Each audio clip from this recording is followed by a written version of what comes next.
जीवन का परीक्षण। बाज पक्षी के बचपन की शुरुआत बहुत ही मुश्किल से होती है। बाज पक्षी को बचपन में ही ऐसी ट्रेनिंग दी जाती है जिससे वह अपने जीवन में बड़ी बड़ी मुश्किलों से भी आसानी से सामना कर पाते हैं। जब किसी भी पक्षी का बच्चा पैदा होता है तो वह कम से कम 1 महीने तक तो अपने माता पिता पर निर्भर रहता ही है। वह अपने खाने पीने से लेकर जब तक वह चलना नहीं सीख जाता तब तक वह अपने माता पिता की नजर में रहता है। लेकिन बाज पक्षियों में ऐसा नहीं होता। वह पक्षी सबसे उल्टा चलते हैं। जब एक बाज मादा अपने बच्चे को जन्म देती है तो उस समय से ही उस बच्चे की ट्रेनिंग शुरू हो जाती है। उसे अपने जीवन में कैसे संघर्ष करना है। पैदा होने के कुछ दिनों बाद बाज के बच्चे का परीक्षण शुरू हो जाता है। उसके परीक्षण के पहले पड़ाव में मादा बाज अपने बच्चों को चलना सिखाती है। जब बच्चा भूखा होता है तो उसकी माँ खाना लाती है जैसे कि सभी पक्षी करते हैं, लेकिन बाज सीधा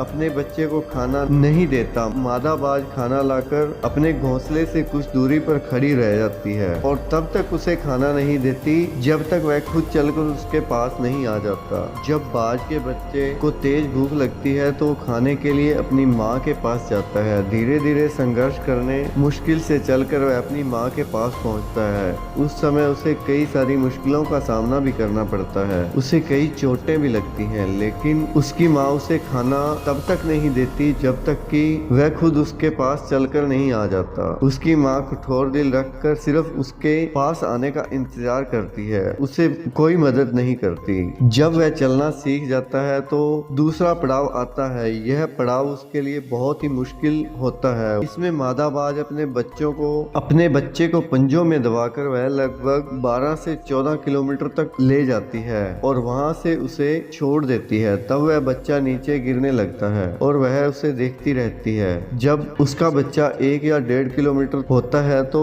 बच्चे को डर लगने लगता है कि वह अब मर जाएगा और अपने पंख फड़फड़ाने लगता है। उड़ने की पूरी कोशिश करता है, फिर भी वह नहीं उड़ पाता तो मादा बाज उसे झट से आकाश में अपने पंजों में पकड़ लेती है और उसे जमीन पर गिरा देती है। ऐसा उसकी माँ तब तक करती है जब तक वह पूरी तरह से उड़ना नहीं सीख जाता। इस प्रकार से एक बाज के बचपन के जीवन की शुरुआत होती है और उसे इस कठिन परीक्षण का सामना करना पड़ता है। इस कठिन प्रशिक्षण से वह अपने जीवन में बहुत कुछ सीखता है। इसके कारण ही वह अपने से दुगना वजनी का भी आसानी से शिकार कर लेता है, उसे आसमान में ले उड़ता है। इस परीक्षण से वह मजबूत और शक्तिशाली हो जाता है। हमें बाज के इस प्रशिक्षण से जीवन में बड़ी सीख मिलती है। हर व्यक्ति, जानवर या पक्षी अपने बच्चों से बहुत प्यार करता है। इसका मतलब ये नहीं कि वह उसे अपने पर ही निर्भर रहने दे। उसे जिंदगी में मुश्किलों का सामना करना भी सिखाए जिसके कारण वह अपनी प्रतिभा दिखा सके और अपने बेहतर व्यक्तित्व कायम कर सके। हमेशा अपने बच्चों को ये ही सिखाएं कि जिंदगी का दूसरा नाम ही संघर्ष है। अपने जीवन में यदि कुछ हासिल करना है तो संघर्ष करना ही पड़ेगा।